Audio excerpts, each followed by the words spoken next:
예, 전세 사기. 작년부터 전세 사기라고 사회적으로 전국에 아주 들썩달썩하죠. 수도권에는 빌라, 비아파트죠. 아파트 외에 빌라나 도시형 원룸이라든 오피스텔 위주로 이 전세 사기라고 명명돼 가지고서 사회적 물의를 일으키고, 제가 근무하는 여기 대전 광역시 같은 경우에는 다가구 위주로 이렇게 전세 사기라고 해가지고서 여러 사람들이 지금 고통을 받고 있습니다. 제 개인적으로 저는 확신을 하는데, 이거는 전세 사기가 아닙니다. 전세 사기가 아니고, 원인을 제대로 파악하지 못하는 전문가라고 하시는 분들이 나와서 이 떠들어댈 때 되면 정말 가슴이 아파요. 정말 가슴이 아파요. 제가 한번 인터넷에다가 전세 사기라고 한번 쳐볼게요. 그럼 그들이 얘기하는 전세 사기의 유형이 뭐냐면 이런 케이스겠죠.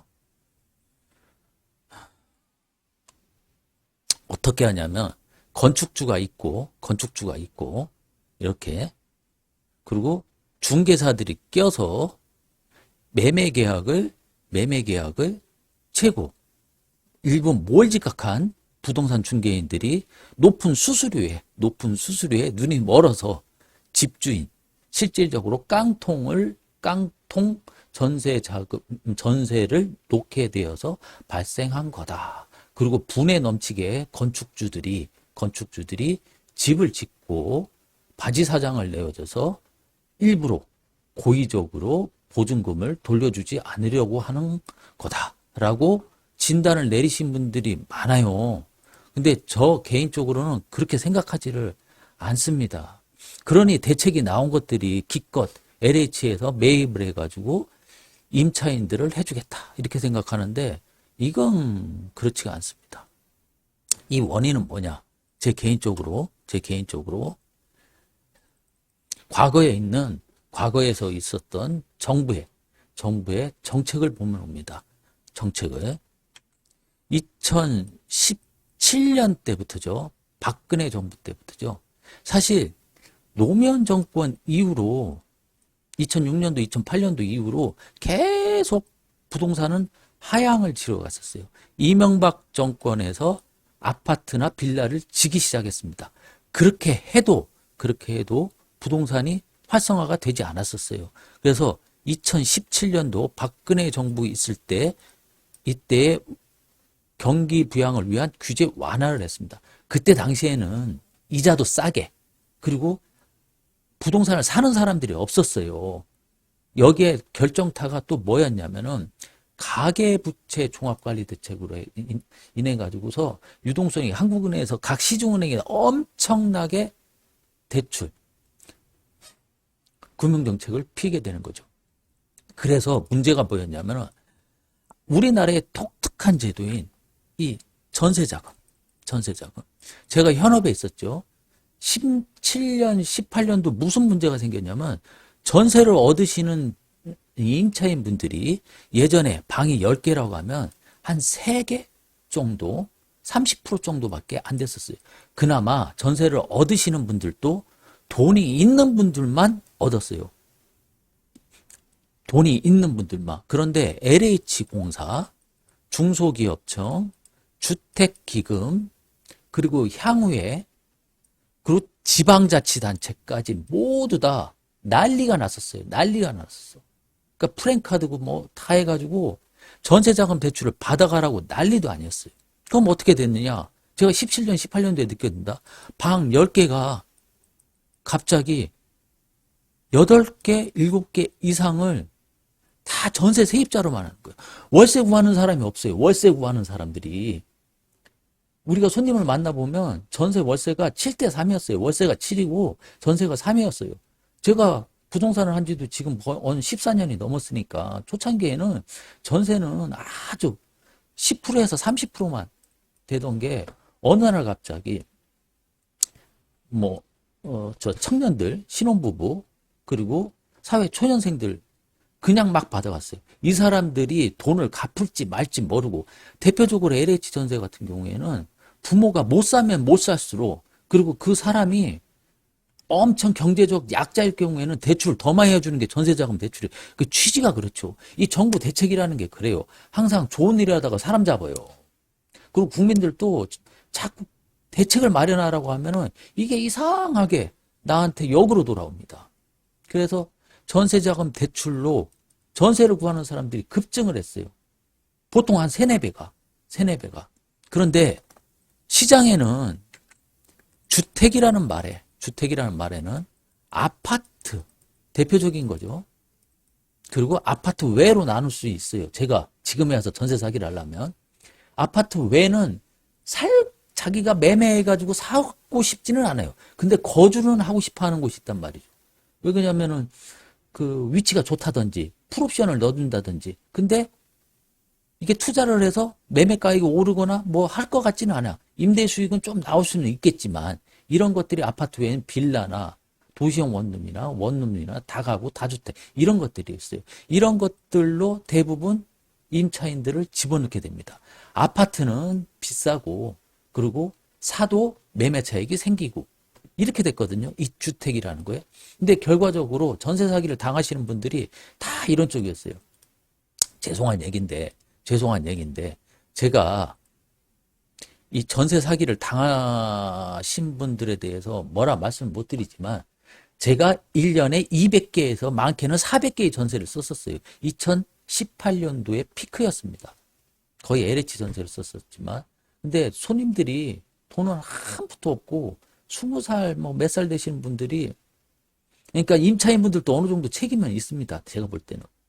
전세 사기를 한 사람들이 잘못일 수도 있지만 보증금 못 돌려주지만 그때 당시에는 LH 전세 없는 분들인데 막 너무 커요. 이거 듣기 좀 죄송한 얘기지만 임차인분들이 아니 그 형편에 맞게 사야 되는데 우리가 뭐 이렇게 좀 도면을 잘못 뭐 이렇게 해가지고 LH에다 서류를 만들어가지고 80제곱 이하에 사야 되는데 80제곱 이상으로 넣어드리기도 막 그랬었어요. 그러니까 막 위치 좋은데 새거 신축 이쪽으로만 들어갔다는 거지. 대부분 요번에 전세 사기 난 것들이 신도시나 신축 위주로 났었어요. 옛날 오래된 집 같은 경우는 세입자들이 들어가질 않았죠. 당연하겠지. 7천만 원 지원해 주던 거를 막 1억 2천씩 해줬으니까 그때 당시에. 제가 경매 사이트 한번 지금 볼게요. 대표적인 게 인천이잖아요. 인천 미추홀 보면 이것들이 언제 준공이 됐냐면 보이실런지 모르는데 2017년도. 이명박 정부 때 PF나 이런 것들을 많이 해가지고 완공이 2017년도, 18년도에 됐었어요. 2017년도, 18년도. 요번에 전국 어디든지 17년, 18년 빌라나 오피스텔이나 도생이나 이것들이 사고 난 데가 다 이때 지었던 거예요. 이때 준공이 났어. 이때 다 100이면 100. 거기에다가 주택 임대차 보호법이 2년에서 4년으로 됐잖아요. 문제가 신축이 한꺼번에 쫙 돼. 빌라 같은 경우 팔리지도 않아. 전세자금 대출로 많이 했으니까 건축주 입장에서는 비워놓을 수는 없잖아요. 비워놓을 수는 없잖아.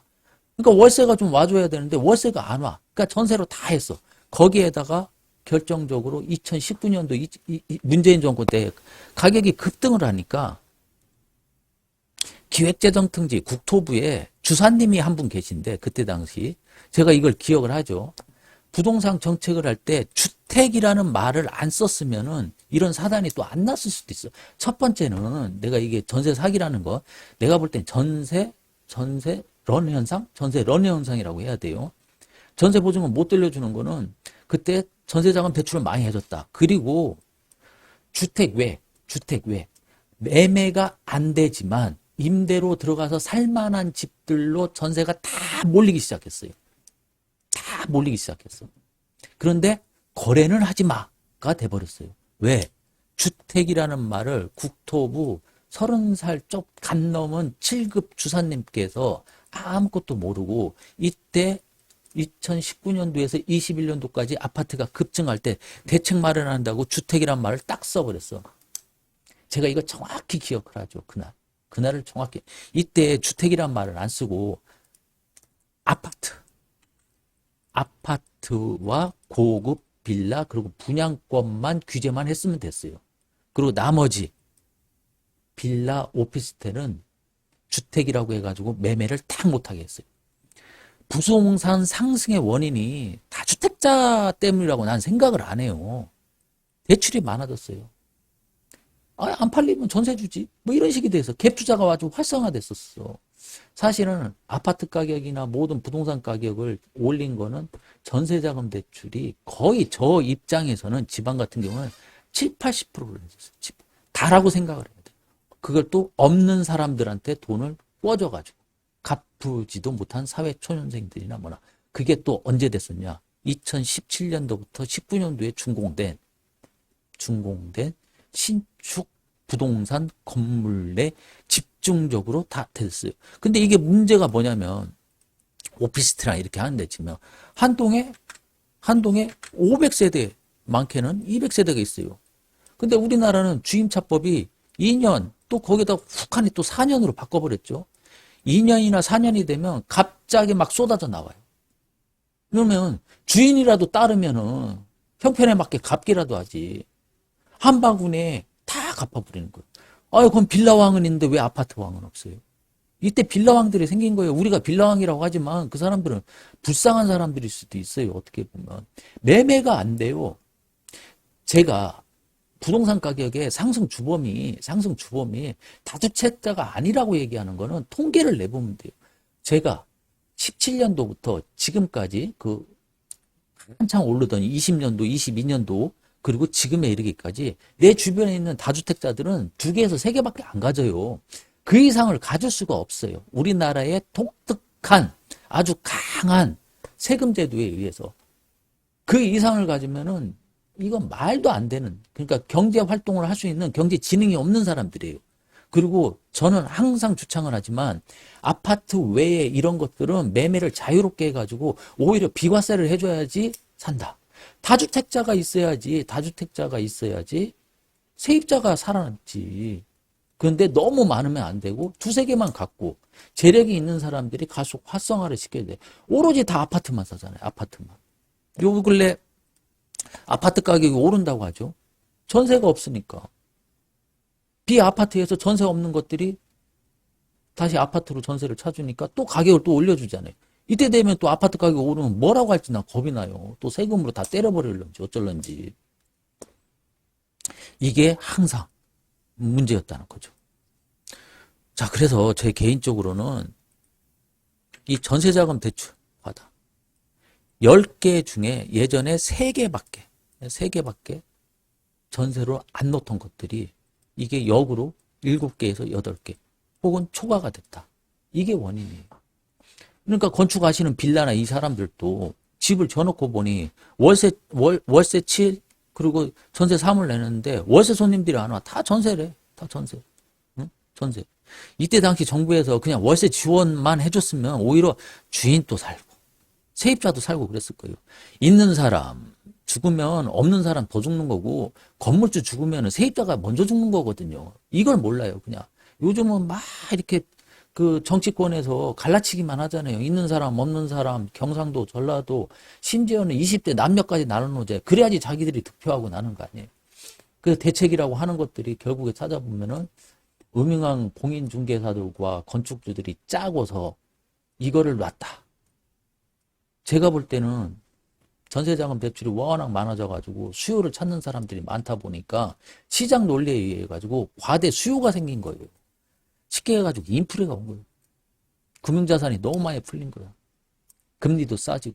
이게 코로나를 겪으면서 갑자기 고금리에다가 대출 상환이 와버리니까 이제 멘붕이 와버린 거죠. 거기다가 없는 사람들 도와준다고 해서 주택임대차보호법도 엉뚱하게 만들어놔가지고 2년, 4년 이렇게 하니까 한꺼번에 쏟아져 나왔지. 그리고 비아파트는 소유주가 매매가 안 되니까 여러 사람들한테 팔지 못하니까 한 바구니에 닫아버리니 뻥 터져가지고 우리는 그를 빌라왕이라고 하죠. 근데 내가 볼 땐 빌라왕이 아니에요. 어쩔 수가 없는 거였어요. 왜? 사질 않으니까. 종부세나 뭐나마이나 워낙 세금으로 때려보니까 사람들이 겁을 먹어가지고 안 사잖아요. 돈 있는 사람들을 사실은 문재인 정부 초창기에는 정책이 난 맞았다고 생각을 해요. 법인도 만들고 장기주택으로 자기들이 그 구청에다가 등록을 해가지고서 오히려 세입자들을 더 받으라고 해가지고 그 정책이 잘 됐었는데 그걸 언론에서 막 나쁘게 막 해가지고서 난리도 안. 다주택자 2개에서 3개 정도는 양성화를 시켜야 돼요. 그래야지 돌아가요. 가뜩이나 지금 인구도 줄어들고 있는데, 응? 인구도 줄어들고 이걸 누가 사줄 거야? 지금 젊은 친구들이 사주겠어? 응? 말도 안 되잖아요. 이거. 거기에다가 컨트롤 타워, 국무총리급에서 LH는 LH대로 그 LH 뭐 사장은 사장대로 그냥 주거 안정으로 해가지고서 그냥 정책 자금으로 확 올려놓고 중소기업청은 중소기업청대로 대전시는 대전시대로 향후에대로 또 주택기금은 주택기금 각 단체가 이 전체를 다 보는 국무총리급이 없이 그냥 제각기 다 주거 안정이라는 명목에 의해서 전세자금 대출을 막 해줬어요. 그러니 막 늘어나지 그게. 자, 이게 중개수수료에 눈을 먼 예전에도 이런 문제로 인해 가지고 이 일이 생기기 전에 저도 중개업을 있었잖아요. 전세가 수수료가 굉장히 셌었어요. 엄청 셌어요. 오히려 이렇게 돼가지고 전세 중개 수수료가 워낙 많이 받으니까 줄어들었었다니까. 옛날에 건축해서 팔라고 하면은 30% 전세를 채워야 되는데 세입자를 못 구했어요. 돈이 없기 때문에. 돈 있어야지 사는 거 아니야. 그때는 전세자금 전세 해주면은 우리 신축 빌라나 오피스텔 다가구 같은 경우는 건축주분들이 더 줬어요. 이때도 뭐 많이 주긴 뭐 그냥 줬긴 했었는데, 그러니까 제가 드리고지가 싶은 얘기는 옛날에도 있었고 지금도 있고 앞으로도 있을 거라는 거예요. 그때만 이 일이 생겼느냐? 그렇지 않다는 거야. 그렇지 않다는 거죠. 다주택자들이 예전에도 있었고 지금도 있었고 앞으로도 있어야 돼요. 근데 이거를 무슨 뭐 나쁜 사람들이 뭐 부동산 상승의 원인이고 뭐 그러는데, 하던 사람이 하는 거고 못하는 사람은 못하는 거예요. 제가 볼 때 제발 시장경 논리에 맡겨둬라. 거기에다가 매매를 못하게 하니까 소유권이 한 사람한테 몰빵이 돼버렸다. 안 사니까 살만한 사람들이 다 문 닫아버리고 돈을 안 쓰기 시작했고, 좋은 일 하려다가 규제지역으로 돼가지고 보유세가 어마어마했잖아요. 그냥 몇 천만 원씩 1년 중에 8번을 세금 내던 시절이었어. 그때 몇 천만 원씩 3주택자들 2주택자를 제가 그냥 알고 다 있죠. 그러니 누가 사겠느냐. 그러니까 추풍낙엽으로 한 사람한테 다 소유권이 가고, 지금 지방에는 가장 힘든 게, 자, 은행 같은 경우에도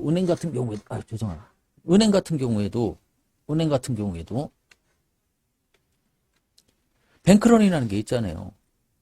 준비 지급 보증률, 예금을 한 거 어느 날 갑자기 한 창구에서 오는 거를 10%밖에 준비를 안 해놔. 근데 어느 주인이 그걸 견디겠냐고. 특히 다가구죠. 다가구는 10개에서 한 15개인데 한꺼번에 세입자들이 돈을 달라고 하면 어느 주인이, 이 사람이 전세 사기범이에요? 제가 볼 땐 멀쩡한 집들도 이런 것 때문에 고통받고 자살하시는 분도 있어요. 저 같은 경우에도 뭐 참고인으로 몇 번 경찰서 가서 조사를 받았거든요. 근데 수사관 분들도 민법을 모르니까 답답해 하더라고.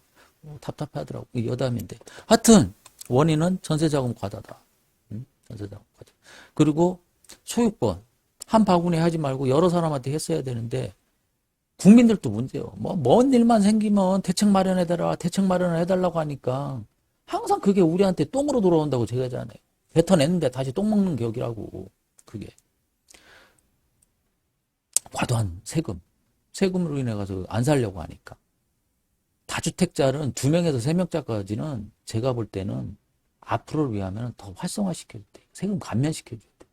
대신에 임대소득이 생기면 종합소득세에서 나잖아요. 우리가 세금을 못 내게 한다고 해도 결국에는 부가세로 다 내잖아요. 내가 세금 낼 걸 안 내고서 집에서 꿈을 치고 있어. 언젠간 쓸 거 아니야. 그때는 10%를 받잖아요. 부가세로. 언젠간 다 들어온다. 그 주택임대차보호법. 이게 진짜 문제인데, 상가임대차보호법. 2년, 4년마다 전세도 초단기로 1개월짜리도 있어야 되고 3개월짜리도 있어야 되고 6개월짜리도 있어야 돼요. 그러면 분산이 되잖아. 바구니를 분산해둔가 시기별로 나눠놓으면은 이런 사단이 안 났지. 한 빌라가 이렇게 생겼다가 2년 뒤에 갑자기 쏟아져 나와? 못 팔았네? 못 팔았어. 구하던 사람들은 많아가지고 역세권이니까 젊은 사람들이 풀옵션이라고 그놈의 깔끔한 것만 찾다 보니 여기로 갔어. 세입자들도 일정 책임이 있어요. 이게 남의 돈인 줄 안 거예요. 전세는 다 돌려받는 줄 알았던 거예요. 근데 젊은 친구들이 뭔 교육을 받았겠냐고, 그냥. 이거를 할 수 있는 컨트롤 타워, 국무총리급에서 이거를 총량을 제한을 뒀다고 하면 이런 사단은 안 났을 거예요. 거기에다가 매매를 좀 비교적 비아파트 것들은 활성화 시켜줬으면 주택이란 말만 안 썼으면 이런 사단은 안 났고 거기에다가 2년 4년 갱신하는 이 문제 때문에 한꺼번에 쏟아내면 주인들이 그냥 다 뒤로 자빠진다. 아, 은행이 어느 날 갑자기 돈 달라고 하면 다 못하잖아요. 어떻게 주인들이 버티냐고, 다가구 주인 같은 경우에는, 다가구 주인들은. 그래가지고 못 벌려주면은 계약 체계랑 부동산들 다 오라고 해요, 그냥. 니들이 짜고 했지, 어쩌고. 말귀도 못 알아듣는 수사관들하고 얘기하다 보면, 아, 답답해 죽겠어. 막 승질만 나요, 승질만 나. 뭐, 그거는 다음에 얘기하자. 제가 봤을 때는 요 문제가 가장 컸다. 가장 컸다. 지금이라도 정부가 전세 사기 대책이라고 한 거 결국에 보면 세금이에요. 세금. LH에서 산대. 기가 막힐 노릇이야. LH에서 산대. LH에서 산대. 근데 다음에 이런 일이 일어나면은 근본을 해줘야지. 그때도 다시 살 거냐고. 그때도 다시 살 거냐고. 안 되잖아요. 제가 사진을 찍어 왔는데 이거 지금 준비를 못 했는데 서대전 사가에서 저 유천동 가다 보면 프랜카드가 딱 있어요. 전세자금 대출 대전시에서 뿌린다고 모집한다고 아직도 정신 못 차리고 있어. 이 컨트롤 타워 이게 없으면 또 생긴다. 지금같이 또 반창고 딱 붙일 거냐고. 수술을 확 도려내야지. 이게 바뀌지 않는 이상은 절대 못해. 전세자금 대출 통제하고 임대차 보험법도 각자 알아서 할 수 있도록 이게 바꿔놔야 되고 그리고 비아파트가 정말 중요한데 비아파트를 매매를 임대를 활성화시키기 위해서 살만한 사람들이 돈 있는 사람들이 살 수 있게 해줘야 돼. 살 수 있게. 그래야지 이런 불행한 일이 안 생겨져요. 10세만 나눠가지고서 있는 사람들이 하면은 전세 얻어도 괜찮고 다 아파트로 할 거야. 아파트 가격 또 오른다고 이거 또 오른다고. 그때 되면 또 어떡할 거야. 또 세금 이놈은 또 세금 할 거 아니야. 또 다주택자들이 또 문제라고 해서 손가락질 할 거 아니야. 원래 있던 우리나라에서는 다주택이라고 해봐야 두세 개 이상을 가질 수가 없어요. 이 사람들 때문에 집값이 오른 게 아니야. 오히려 그 사람들을 활성화시켜야 돼. 비아파트로 좀 사줘라 이렇게 하고. 결론은 이겁니다. 이게 해결되지 않는 이상은 미봉책이다. 비봉책. 제발 전세자금 대출 해주지 마라. 해주지 마라. 돈 없이 대출로 부동산을 산 사람들 손가락질 하잖아요. 전세자금도 마찬가지예요. 돈 있는 사람들만 얻게 했어야 돼요.